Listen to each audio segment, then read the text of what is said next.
E a gente também pediu a devolução das armas, e das armas, o interessante foi que a gente também entrou no Ministério Público Federal, o Ministério Público Federal acolheu a nossa denúncia, e eles abriram um inquérito criminal, porque a apropriação, no caso das armas, do fuzil e da arma, que são de uso restrito, não pode ninguém ter no Brasil, não tem lei que faça assim uma exceção, ela se configura a lei de peculato, crime internacional de tráfico de armas. E o Ministério Público Federal, semana passada, também acolheu a nossa representação e abriu o inquérito. Deputada, queria que você falasse do tema que, para mim, é um dos temas também principais aqui, que parte o nosso convite, que é a questão das joias da família Bolsonaro, ou joias do governo, que como queiram, né, falar. Por favor, fique à vontade. Obrigada, Anderson. Então, eu tenho falado sobre esse tema, Anderson, e eu sempre eu tenho associado essa ideia que a gente está conseguindo através desse caso com o Al Capone. Vocês lembram do Al Capone? Vocês lembram como ele foi pego? Né? Um grande mafioso, vários crimes que ele cometeu, mas ele foi pego como? Pelo fisco. Foi Isso. assim que ele é condenado e preso. Então, quando a gente viu, o nosso mandato viu aquele absurdo que foi o caso das joias das Arábias, e somado a isso, o caso do fuzil e da arma, que ele também se apropriou, que ele também roubou do Estado brasileiro, nós tomamos várias medidas, e entre elas, no dia 7 de março, nós acionamos o Tribunal de Contas da União. Por quê?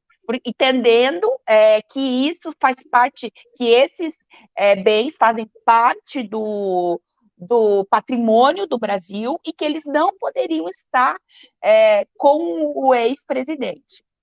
E 3 dias depois, o TCU ele acolhe a nossa representação, o subprocurador subscreve também, ele entra com o mesmo pedido, falando que o Bolsonaro precisava devolver as joias. E a gente também pediu a devolução das armas, e das armas, o interessante foi que a gente também entrou no Ministério Público Federal, o Ministério Público Federal acolheu a nossa denúncia, e eles abriram um inquérito criminal, porque a apropriação, no caso das armas, do fuzil e da arma, que são de uso restrito, não pode ninguém ter no Brasil, não tem lei que faça assim uma exceção, ela se configura a lei de peculato, crime internacional de tráfico de armas. E o Ministério Público Federal, semana passada, também acolheu a nossa representação e abriu o inquérito.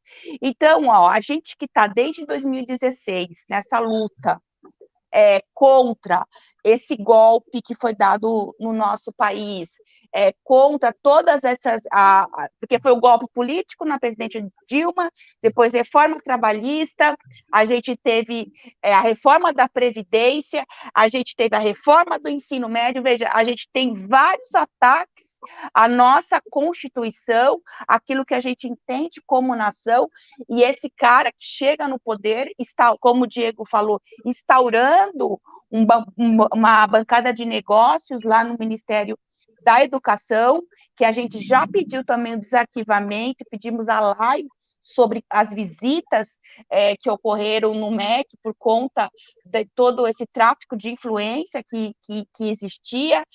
O Bolsonaro, que teve a CPI da Covid, que ele foi acusado de 9 crimes ele tá acusado depois do término da CPI.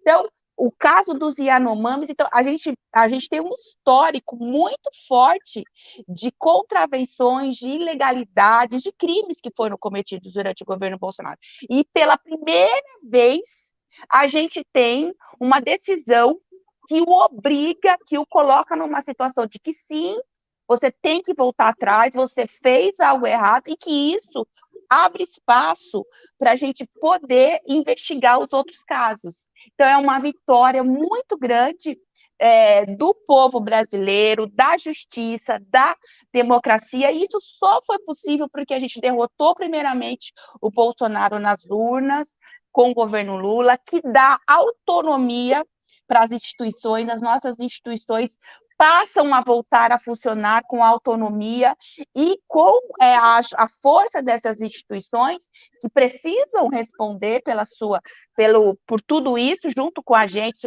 papel do Congresso, a fiscalização, mas também dessas outras instituições, a gente começa a, de fato, pegar aquilo que demonstrar para a população, né? Eu acho que muito pedagógico ele ter que devolver, ele devolveu já ontem, ele devolveu, né, as joias e devolveu as armas também, e a gente não vai parar. Eu acho que a gente ele precisa voltar para o Brasil, eu defendo que ele precisa ser julgado e preso, eu defendo a prisão dele, não apenas ele se tornar inelegível, é pouco, para tudo que ele fez, porque a gente precisa vencer também essa questão de que só quem está empobrecido, só quem é negro vai pagar para o sistema carcerário. Ele cometeu crimes, ele precisa ser responsabilizado e precisa cumprir a legislação. Então, a gente ficou muito feliz com essa decisão, porque é a primeira vez que ele é obrigado a fazer algo por força da lei, porque até então a gente tem uma sucessão de impunidades, a gente precisa vencer, e é muito pedagógico que ele, ainda num caso desse, né, 16 milhões, né, as joias das Arábias, fora o que isso significou para a refinaria, que a gente também vai investigar, porque não vamos parar por aí, a gente sabe que tem muito mais coisa por trás disso, mas foi uma grande vitória de todo mundo que está em luta contra esse absurdo que significou e significa o bolsonarismo. Então, a gente precisa derrotar, e a gente vai derrotar essa narrativa, demonstrando de forma efetiva e prática de que, sim, eles são criminosos, eles não estão, eles estão de costas para a população. Então, eu acho que é muito importante isso que aconteceu.